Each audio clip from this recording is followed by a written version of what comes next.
Hi പ്രിയപ്പെട്ട കൂട്ടുകാരെ, അസ്സലാമു അലൈക്കും. പുതിയൊരു വീഡിയോയിലേക്ക് സ്വാഗതം. എങ്ങനെയാണ് നല്ല ടേസ്റ്റിൽ അടിപൊളി ടേസ്റ്റിൽ പ്ലം കേക്ക് ഉണ്ടാക്കിയെടുക്കുക, നന്നായിട്ട് പൊങ്ങി വന്നിരിക്കുന്ന ഒരു പ്ലം കേക്ക് ഉണ്ടാക്കിയെടുക്കുക എന്നുള്ള വീഡിയോയിലേക്ക് ഒരിക്കൽ കൂടി സ്വാഗതം പറഞ്ഞുകൊണ്ട് ഞാൻ ആ വീഡിയോയിലേക്ക് പോവാണ് കേട്ടോ. കണ്ടില്ലേ, കട്ട് ചെയ്യുമ്പോൾ നിങ്ങൾക്ക് കാണുന്നില്ലേ പ്രിയപ്പെട്ടവരെ, വെറും 4 എഗ്ഗ് വെച്ചിട്ട് കുറേ കേക്ക് ഞാൻ ഉണ്ടാക്കിയെടുത്തിട്ടുണ്ട്. കണ്ടില്ലേ, ഒറ്റ കേക്ക് കൊണ്ട് കുറേ പീസുകൾ നമുക്ക് ഉണ്ടാക്കിയെടുക്കാൻ പറ്റുന്നതാണ്. അപ്പോൾ വീഡിയോ കണ്ടിട്ട് ഇതുപോലെ ഒന്ന് ഉണ്ടാക്കി നോക്കുക. അപ്പോൾ അതിനായിട്ട് ഞാനൊരു ചട്ടി എടുത്തിട്ടുണ്ട്. പ്ലം കേക്കാണ് കേട്ടോ ഞാൻ ഇവിടെ ഉണ്ടാക്കിയെടുക്കാൻ പോകുന്നത്. വീട്ടിലുള്ള വെറും ഇൻഗ്രീഡിയൻസ് വെച്ച് എങ്ങനെയാണ് നല്ല അടിപൊളി ടേസ്റ്റിൽ പ്ലം കേക്ക് ഉണ്ടാക്കിയെടുക്കാമെന്നാണ് ഞാൻ കാണിക്കാൻ പോണത്. ഒരു ഇഞ്ചി കഷ്ണം എടുത്തിട്ടുണ്ട്, ചട്ടിയിലേക്ക് ഇട്ട് കൊടുത്തിട്ടുണ്ട്. ഇതിലേക്ക് ഞാൻ ചേർത്ത് കൊടുത്തിട്ടുള്ളത് 2 ടീസ്പൂൺ അളവിൽ പഞ്ചസാരയാണ്.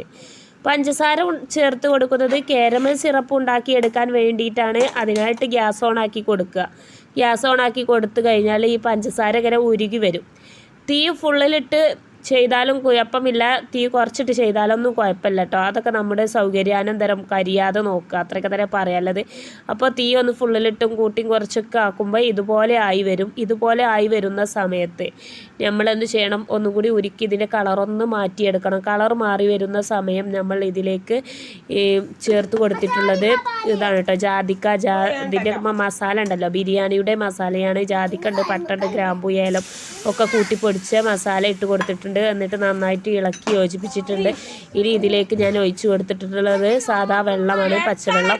ആ വെള്ളം ഒഴിച്ചു കൊടുത്ത് കഴിഞ്ഞാൽ നമ്മൾ ഇതുപോലെ ഇളക്കി യോജിപ്പിക്കുക. ഇളക്കി യോജിപ്പിച്ച് കഴിഞ്ഞാൽ ഇതിൽ നിന്ന് നല്ലൊരു സുഗന്ധം വരും, നല്ലൊരു വാസന വരും കേട്ടോ. ആ ബിരിയാണി മസാലേൻ്റെയും ഇഞ്ചിൻ്റെയും ഒക്കെ ഒരു വാസന വന്നിട്ട് നല്ലൊരു ടേസ്റ്റാണ്. ഇനി ഇതിന് ടേസ്റ്റ് ഉണ്ടാക്കാൻ വേണ്ടിയിട്ട് ഇതിലേക്ക് ഉപ്പ് ചേർത്ത് കൊടുക്കുക. എന്നിട്ട് വീണ്ടും ഇതുപോലെ ഇളക്കി ഈ ഒരു നിറമായി കഴിഞ്ഞാൽ, ഈ ഒരു പരുവത്തിലായി കഴിഞ്ഞാൽ നമ്മളൊരു ഗ്ലാസ്സിലേക്ക് ഇത് അരിച്ചു മാറ്റിയെടുക്കാം. അപ്പോൾ അങ്ങനെ നമ്മുടെ നല്ല ടേസ്റ്റോട് കൂടിയുള്ള കാരമൽ സിറപ്പ് ഇവിടെ തയ്യാറായിട്ടുണ്ട്. ഇനി നമുക്ക് കേക്ക് ഉണ്ടാക്കണം, അതാണ് ഇനി അടുത്ത പരിപാടി. അതിനായിട്ട് നമ്മൾ എങ്ങനെ ഉണ്ടാക്കുക നോക്കുക. അപ്പോൾ കാരമൽ സിറപ്പ് ഇവിടെ റെഡി ആയിട്ടുണ്ട്. ഇത്ര അളവാണ് എനിക്ക് കിട്ടിയിട്ടുള്ളത്. ഇനി നമുക്ക് എന്ത് ചെയ്യണം, ഇതിലേക്ക് കുറച്ച് നെയ്യ് ഒഴിച്ച് കൊടുത്തിട്ടുണ്ട്. നെയ്യ് പറഞ്ഞാൽ 1 ടീസ്പൂൺ വരെ ചേർത്തിട്ടില്ല കേട്ടോ, ഒരു 1/2 ടീസ്പൂൺ അളവിൽ നെയ്യ് ചേർത്ത് കൊടുക്കണം. നല്ലൊരു ടേസ്റ്റിന് വേണ്ടിയിട്ടാണ്. കുട്ടി ഗ്യാസിൻ്റെ മുകളിലൊക്കെ കയറിയിരിക്കുന്നത്. കുട്ടികളുടെ ഒരു ലഹള എൻ്റെ വീഡിയോയിലുണ്ട്. അപ്പോൾ വോയിസൊക്കെ കട്ട് ചെയ്താണ് അവിടെ. അപ്പോൾ അതിനായിട്ട് ഞാൻ കുക്കറിലാണ് ബീറ്റ് ചെയ്തെടുക്കാൻ പോകുന്നത്. കുക്കറിൽ ബീറ്റ് ചെയ്യുകയാണെങ്കിൽ നമുക്ക് വളരെ പെട്ടെന്ന് തന്നെ എഗ്ഗ് ബീറ്റ് ചെയ്തെടുക്കാം എന്നുള്ളതാണ് എൻ്റെ വീഡിയോയിൽ കാണിക്കുന്നത്. അപ്പോൾ 4 എഗ്ഗാണ് ഇവിടെ ഞാൻ എടുത്തിട്ടുള്ളത്. 4 എഗ്ഗ് വെച്ചിട്ട് വലിയൊരു കേക്കാണ് നമ്മൾക്ക് ഉണ്ടാക്കിയെടുക്കാൻ പറ്റുക. ഇത് 3 ലിറ്ററിൻ്റെ കുക്കറാണ്. ഇതിലേക്ക് ഞാൻ ഇട്ട് കൊടുത്തത് 1 കപ്പ് അളവിൽ പഞ്ചസാരയാണ്. കാരമൽ പ്ലം കേക്ക് ആയതുകൊണ്ട് തന്നെ നല്ല പഞ്ചസാരയുടെ ടേസ്റ്റ് വേണ്ടി വരും, അതുകൊണ്ടാണ് ഇത്രയും ഒഴിച്ചു കൊടുത്തിട്ടുള്ളത്. ഇനി ഇതിലേക്ക് 1 ടീസ്പൂൺ അളവിൽ വിനാഗിരിയും ചേർത്ത് കൊടുക്കണം. ഇപ്പോൾ ഞാൻ ചേർത്ത് കൊടുത്തിട്ടുള്ളത് വിനാഗിരിയുടെ കുപ്പിയുടെ മൂടി എടുത്തിട്ട് അതിനൊരു മൂടി വിനാഗിരിയും ചേർത്ത് കൊടുത്തിട്ടുണ്ട്. ഇനി ഇതിലേക്ക് ബട്ടർ എസൻസ് ചേർത്ത് കൊടുത്തിട്ടുണ്ട്. ബട്ടർ എസൻസ് ഒന്നും നിർബന്ധമല്ല, അങ്ങോട്ട് എന്താണോ ഉള്ളത് അത് ചേർത്ത് കൊടുത്താൽ മതി. ഇതിലേക്ക് ഉപ്പ് ചേർത്ത് കൊടുത്തിട്ടുണ്ട്. വാനില എസൻസും ഞാൻ ചേർത്തിട്ടുണ്ട് കേട്ടോ, അതും കൂടി ചേർത്ത് കൊടുത്തിട്ട് നമുക്കത് ബീറ്റ് ചെയ്തെടുക്കാം. ബീറ്റ് ചെയ്തെടുക്കുമ്പോൾ എനിക്ക് എന്താ അറിയില്ല, ബീറ്ററിനൊരു ചെറിയൊരു എന്താ പറയുക, കറണ്ട് അടിക്കുന്നുണ്ടോ എന്ന് എനിക്കൊരു സംശയം. ഷോക്കടിച്ചിട്ടുണ്ടോ എന്നൊരു സംശയം. ഏതായാലും ഞാനതൊക്കെ ഒന്ന് മാറ്റിയെടുത്തിട്ട് ഇതുപോലെ ബീറ്റ് ചെയ്തെടുക്കുക. ബീറ്റ് ചെയ്തെടുക്കുമ്പോൾ കുട്ടികൾ നാനാഭാഗത്തു നിന്ന് കുട്ടികൾ വന്നിട്ട് ഞാൻ ബീറ്റ് ചെയ്യുക അങ്ങനെ പറയുകയാണ്. അപ്പോൾ ഇന്നെ ബീറ്റ് ചെയ്യാനൊന്നും സമ്മതിക്കുന്നില്ല. കുട്ടികളൊന്ന് തോണ്ടിയെടുക്കുന്നു, എന്താണെന്നറിയില്ല. ഏതായാലും കണ്ടോ, ഇതുപോലെയൊക്കെയാണ് അവർ ചെയ്യുന്നത്. അപ്പോൾ അവർ എൻ്റെ കുക്കർ പിടിച്ചിളക്കുന്നു, ബീറ്റർ പിടിച്ചിളക്കുന്നു, എല്ലാം പിടിച്ചാകെ ഇളക്കി മറിക്കുന്നു. അതിനിടയിൽ ഞാൻ എന്ത് ചെയ്യണമെന്നറിയാതെ നട്ടോട്ടം തിരിഞ്ഞിരിക്കുന്നതിനിടയിൽ കുട്ടി എൻ്റെ കയ്യിൽ നിന്ന് വാങ്ങിയിരിക്കുന്നു ബീറ്റർ തട്ടിപ്പറിച്ചാണ്. അപ്പോൾ ഞാൻ പിന്നെ ഒരു കുട്ടിയാണെങ്കിൽ ഈ കൈ കൊണ്ട് ഇതിൽ തോണ്ടാൻ നോക്കുന്നു. ഇതൊന്നും എനിക്കിഷ്ടമല്ല. എങ്കിലും വെക്കേഷനല്ലേ, വെക്കേഷൻ ആയതുകൊണ്ട് തന്നെ കുട്ടികളുണ്ടാവും. നമ്മൾ എന്ത് റെസിപ്പി ഉണ്ടാക്കുമ്പോഴും അവരെൻ്റെ കൂടെ ഉണ്ടാകും. സാരമില്ല പ്രിയപ്പെട്ടവരെ, കുട്ടികളൊന്ന് തൊട്ടെഴുതി, കുട്ടികളെ ഒന്ന് തൊട്ടൊന്ന് കരുതി ഒന്നും സംഭവിക്കാനില്ല. അവരുടെ ആഗ്രഹമല്ലേ ഞാനിങ്ങനെ ഉണ്ടാക്കുമ്പോൾ. അപ്പോൾ ഇവൾക്ക് ബീറ്റ് ചെയ്യാൻ മതിയായിട്ടില്ല കേട്ടോ, അവൾ നിർത്താനായിട്ടില്ല എന്നൊക്കെയാണ് പറയുന്നത്. ശരിക്കും ഇങ്ങനത്തെ ഇതിൻ്റെ ഒന്നും ആവശ്യമില്ല. അതിങ്ങനെ പൊക്കി പിടിച്ച് കൊടുത്താൽ മാത്രം മതി ഇത് ബീറ്റാക്കി എടുക്കാൻ. അവളതിൽ കുത്തിപ്പിടിക്കുന്നു. എനിക്ക് ആ ദേഷ്യം വരുന്നു. ഞാനിത് നിർത്തിപ്പോയാലോ എന്നൊക്കെ ആലോചിക്കുന്നുണ്ട്. ഏതായാലും ഞാൻ നിർത്തിയിട്ടില്ല. അപ്പോൾ കണ്ടില്ല, ഇതുപോലെ നമ്മൾ ചെയ്തെടുക്കുമ്പോൾ ഞാൻ ഇങ്ങനെയാണ് ചെയ്തെടുക്കേണ്ടത് കേട്ടോ.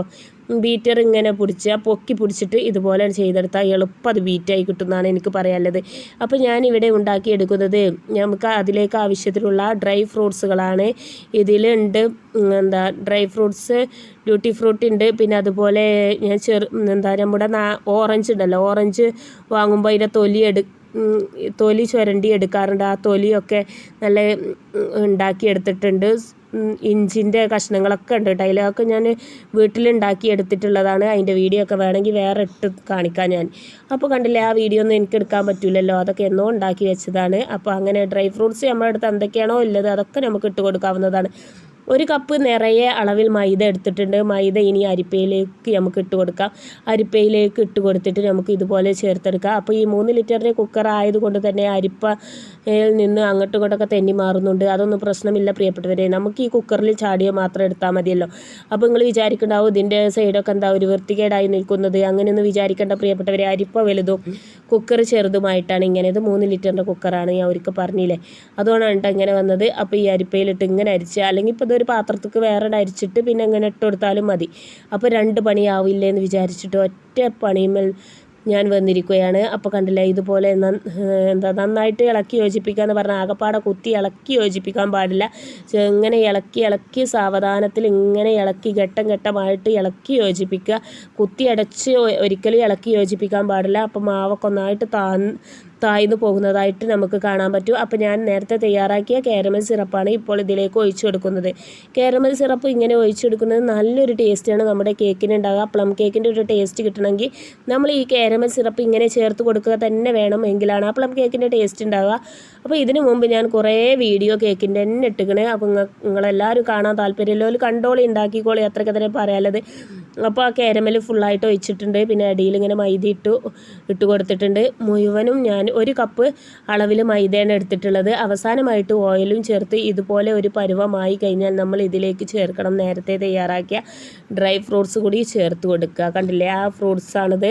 അത് ഇതിലേക്ക് മൈദ ഇട്ട് പൊടിയിട്ട് കണ്ട് യോജിപ്പിച്ചെടുത്തിട്ടുള്ളതാണ്. അത് ഇതിലേക്ക് ഇങ്ങനെ ചേർത്ത് കൊടുക്കുന്നത്, പൊടിയിട്ട് ചേർത്ത് കൊടുക്കുന്നത് ഇത് താഴ്ന്നു പോകാതിരിക്കാൻ വേണ്ടിയിട്ടാണ്. അപ്പോൾ ഇത് ഇങ്ങനെ ചേർത്ത് കൊടുത്തിട്ട് നമുക്ക് ഇനി എന്ത് ചെയ്യണം, നമ്മളൊരു കുക്കർ എടുത്ത് കൊണ്ടുവരിക. ഈ കുക്കർ എടുത്ത് കൊണ്ടുവന്നിട്ട് ഈ കുക്കറിലോട്ട് ഇത് ഒഴിച്ചെടുക്കുമ്പോൾ കുക്കറിൽ നന്നായിട്ട് എണ്ണ തടവണം, സൈഡിലൊക്കെ ഓയിൽ തടവി കൊടുക്കണം, എങ്കിലാണ് ഈ കുക്കറിന് നന്നായിട്ട് നമുക്ക് വേർതിരിച്ചെടുക്കാൻ പറ്റുള്ളൂ. ഞാൻ കുക്കറിൽ അടിയിൽ ഓയിൽ തടവീണോന്നൊന്നും എനിക്കൊരു ഓർമ്മ കിട്ടുന്നില്ല കേട്ടോ. ചെറുതായിട്ടൊക്കെ തടവിയിട്ടുള്ളൂ. അതൊന്നും കുട്ടികളെ ലഹള കൊണ്ട് എനിക്കൊന്നും മനസ്സിലായിട്ടില്ല. ഏതെങ്കിലും ഇതുപോലെ ഒഴിച്ചെടുക്കുന്നുണ്ട്. ഇനി നമുക്ക് വീഡിയോക്ക് വേണ്ടിയിട്ട് വെയിറ്റ് ചെയ്യാം. അപ്പോൾ മാവ് ഈ ഒരു പരുവത്തിലാണ് എനിക്ക് കിട്ടിയിട്ടുള്ളത്.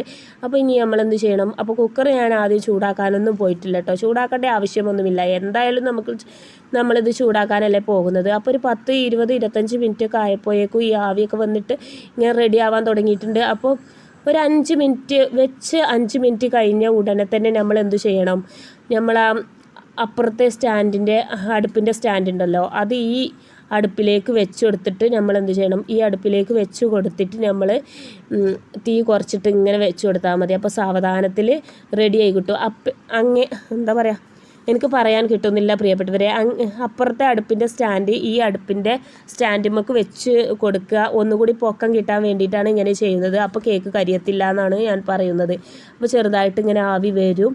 അപ്പോൾ റെഡി ആയി കഴിഞ്ഞാൽ അപ്പോൾ എല്ലാവർക്കും അറിയില്ലേ, ആവിയൊക്കെ വരുന്നത് തുറന്ന് നോക്കുമ്പോൾ റെഡി ആയിട്ടുണ്ടാവും. ഒരു 10, 20, 25 മിനിറ്റൊക്കെയാണ് ഒരു കേക്ക് റെഡി ആവാൻ വേണ്ടിയിട്ട് എടുക്കുന്ന സമയം. അപ്പോൾ കേക്ക് നന്നായിട്ട് പൊങ്ങിയിട്ടുണ്ട്. നിങ്ങൾക്ക് വീഡിയോ കാണുമ്പോൾ മനസ്സിലാകുന്നുണ്ടോ എന്ന് എനിക്കറിയില്ല. ബേക്കിംഗ് സോഡ, ബേക്കിംഗ് പൗഡർ ഒന്നും ചേർക്കാതെ ഉണ്ടാക്കിയെടുത്ത നല്ല രീതിക്ക് ഉണ്ടാക്കിയെടുത്ത കേക്കാണ്. അപ്പോൾ എല്ലാവരും എൻ്റെ വീഡിയോ കണ്ടിട്ട് ഉണ്ടാക്കി നോക്കുക. കുട്ടികൾക്കൊക്കെ ഇഷ്ടപ്പെടും. ഇത് 2 ദിവസം കേടാകാതെ നിൽക്കും. നമ്മുടെ പുറത്ത് വെച്ചാൽ തന്നെ കേടാവാതെ നിൽക്കും, 2 ദിവസമൊക്കെ നിൽക്കും. അപ്പോൾ എല്ലാവരും എൻ്റെ വീഡിയോ കണ്ടിട്ടൊന്ന് ഉണ്ടാക്കി നോക്കുക. അപ്പോൾ കേക്കൊന്ന് കൊട്ടി നോക്കുന്നുണ്ട്. ഞാൻ പറഞ്ഞില്ലേ അടിയിൽ എണ്ണ തേച്ചണോ, എനിക്കൊരു സംശയമുണ്ട് എന്ന് ഞാൻ പറഞ്ഞില്ലേ. അതുകൊണ്ട് ഇവിടെ ഇങ്ങനെ അടിയിലൊന്ന് പിടിച്ചു പോയതാണ്. ഞാൻ ആ തിരക്കിൽ എണ്ണ തേക്കാൻ മറന്നതാണെന്ന് എനിക്കൊരു സംശയം. ഞാൻ തേച്ചതും അതുകൊണ്ട് മാത്രമാണ് ഈ കേക്ക് ഇങ്ങനെ വന്നിട്ടുള്ളത്. അപ്പോൾ നിങ്ങൾ കണ്ടില്ലേ എൻ്റെ വീഡിയോ ഇവിടെ വൈൻഡപ്പ് ആക്കാൻ സമയമായിട്ടുണ്ട് പ്രിയപ്പെട്ട കൂട്ടുകാരെ. വീഡിയോ വൈൻഡപ്പ് ആക്കുന്നതിന് മുമ്പ് അപ്പോഴേക്കും കുട്ടികളൊക്കെ മാജിക്ക് കാണിക്കാൻ വേണ്ടിയിട്ട് ഇവിടെ അടുത്തേക്ക് മാജിക്കിന് വേണ്ടി കൊണ്ടുപോയിട്ടുണ്ട്. അപ്പം അവർ വരുമ്പോഴേക്കും ഞാൻ ഇതൊന്ന് കട്ട് ചെയ്തെടുക്കാമെന്ന് വിചാരിച്ചു. അപ്പോൾ ഈ സമയത്തൊന്നും കുട്ടികളുടെ ലഹള എൻ്റെ വീഡിയോയിൽ കാണില്ല. അത് അവർ അങ്ങോട്ട് പോയേക്കാണ്. അപ്പോൾ ആ സമയത്ത് തിരക്കിക്കാണ്ട് കേക്ക് കട്ട് ചെയ്യണ്ടല്ലോ എന്ന് വിചാരിച്ചിട്ട് ഞാൻ വേഗം കട്ട് ചെയ്തെടുക്കുകയാണ്. അപ്പോൾ നിങ്ങൾക്ക് കാണുമ്പോൾ മനസ്സിലായില്ലേ, നല്ല സോഫ്റ്റോട് കൂടിയ ഒരു കേക്കാണ് ഞാനിവിടെ തയ്യാറാക്കി എടുത്തിട്ടുള്ളത്. വെറും 4 എഗ്ഗ് വെച്ച് എത്ര പീസാണ് പ്രിയപ്പെട്ടവരെ ഞാനിവിടെ തയ്യാറാക്കി എടുത്തിട്ടുള്ളത്. നല്ല ശുദ്ധമായ രീതിക്ക് നമ്മുടെ വീട്ടിലുള്ള ഇൻഗ്രീഡിയൻസ് വെച്ച് എങ്ങനെ ഒരു നല്ലൊരു കേക്ക് ഉണ്ടാക്കിയെടുക്കാനാണ് ഞാൻ നിങ്ങൾക്ക് കാണിച്ചു തന്നത്. അപ്പോൾ ഇനി നിങ്ങളുടെ അടുത്ത് ഡ്രൈ ഫ്രൂട്ട്സുകളൊന്നും ഇല്ലയെന്നുണ്ടെങ്കിലും നമുക്ക് ഉണ്ടാക്കിയെടുക്കാവുന്നതാണ്. ഇഞ്ചിയൊക്കെ ഇപ്പോൾ എല്ലാവരുടെ അടുത്തും ഉണ്ടാവില്ല. ഇഞ്ചി കഷ്ണം വെച്ചിട്ട് നമുക്ക് ഇങ്ങനെ ചെയ്തെടുക്കാവുന്നതാണ്. അപ്പോൾ നല്ല ടേസ്റ്റാണ്, എല്ലാവരും ഉണ്ടാക്കി നോക്കുക. മുട്ടൻ്റെ ടേസ്റ്റ് ഒന്നും ഉണ്ടാവില്ല. അപ്പോൾ എൻ്റെ വീഡിയോ ഇവിടെ വൈൻഡപ്പാക്കാൻ സമയമായിട്ടുണ്ട് പ്രിയപ്പെട്ട കൂട്ടുകാരെ. വീഡിയോ കണ്ട് ഇഷ്ടപ്പെട്ടാൽ തീർച്ചയായിട്ടും ലൈക്ക് ചെയ്യുക, ഷെയർ ചെയ്യാൻ മറന്ന പൊന്നു കൂട്ടുകാരെ ഈ വീഡിയോ ഷെയർ ചെയ്യുക. സബ്സ്ക്രൈബ് ചെയ്യാൻ മറന്നവരെ ഈ വീഡിയോ സബ്സ്ക്രൈബ് ചെയ്തിട്ട് തുടർന്നുള്ള വീഡിയോകളും നിങ്ങൾ കണ്ടു നോക്കുക. ഇഷ്ടപ്പെടുകയാണെങ്കിൽ ലൈക്ക് ഇടാനും മറക്കരുത് കേട്ടോ. അപ്പോൾ ഇതുവരെ എൻ്റെ വീഡിയോ കണ്ടു നിന്ന എല്ലാ കൂട്ടുകാർക്കും ഒരിക്കൽ കൂടി നന്ദി, നമസ്കാരം.